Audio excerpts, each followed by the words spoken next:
আল্লাহ যখন দয়ার নবীকে দুনিয়ায় পাঠালেন, আসার পরে এবার পা রাখলেন। পা রাখার পরে আমার রাসূলুল্লাহ প্রথম জবান দিয়ে আওয়াজ দিয়ে বলেছিলেন, কি বলেছিলেন দেখুন, আল্লাহু আকবার।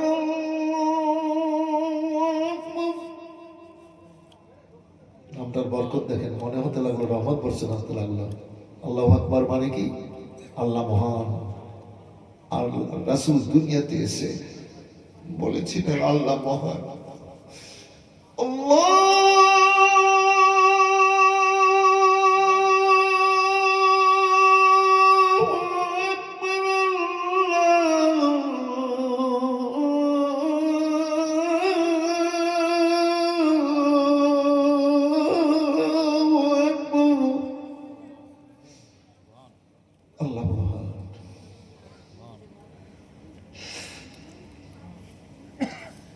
আল্লাহ রাব্বুল আলামিন বলেন, হাবিব তোমাকে দুনিয়ায় পাঠালাম। হাবিব গো, তোমার কারণে সব কিছু আল্লাহ সৃষ্টি করেছি। হাবিব আল্লাহু আকবার বললে তুমি শোনো শোনো, আমি এক একজন নবীর জন্য এক একটা জায়গা নিশানা বানিয়েছি। হাবিব গো, আমি আদম নবীর জন্য জাবলির রহমত পাহাড়কে নিশানা বানিয়েছি। হাজিরা দেখে এসছে জাবলির রহমত পাহাড় জামাই। আরে পেছনে এইখানে বসতে বলেছি, চেহারা দেখবো তো বক্তব্য রাখতে ভালো লাগবে। আপনারা কি দেখতে পেয়েছেন? একটু এদিকে আসেন দাদা। এ রাসূলুল্লাহ তিন তালা হয়ে গেছে, তাওয়াফ করার আর সাই করার। 20, 25, 30 লক্ষ মানুষ এক সময়, এত মানুষকে তো তাওয়াফ করতে হবে। আল্লাহর দয়া, আল্লাহ করাচ্ছেন। কি করে যে হয়ে যাচ্ছে আল্লাহ ছাড়া দ্বিতীয় কেউ জানে না, বলেন সুবহানাল্লাহ।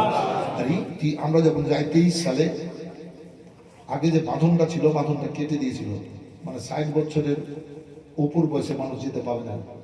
আর 3 বছর করোনাতে মানুষ যেতে পারেনি, হজ বন্ধ ছিল।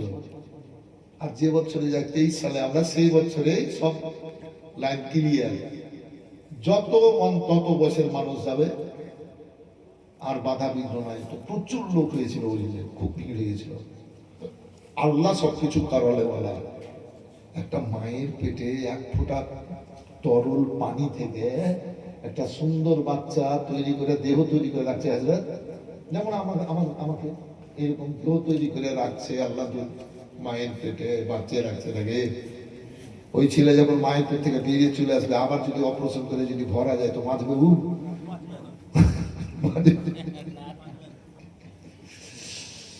উও মরবে আর ওর মাও মরবে নাকি?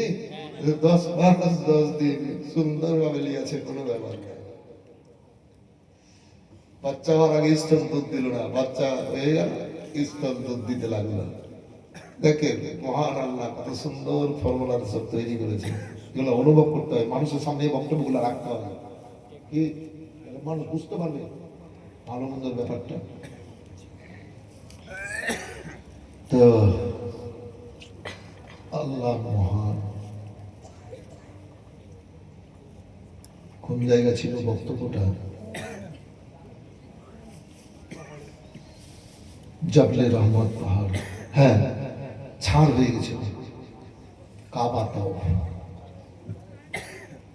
তো 3 তালা হয়ে গেছে নাকি? বললাম, এটা বলেছিলাম 3 তালা হয়ে গেছে, তাই তো? তো এইখানে এত দূর থেকে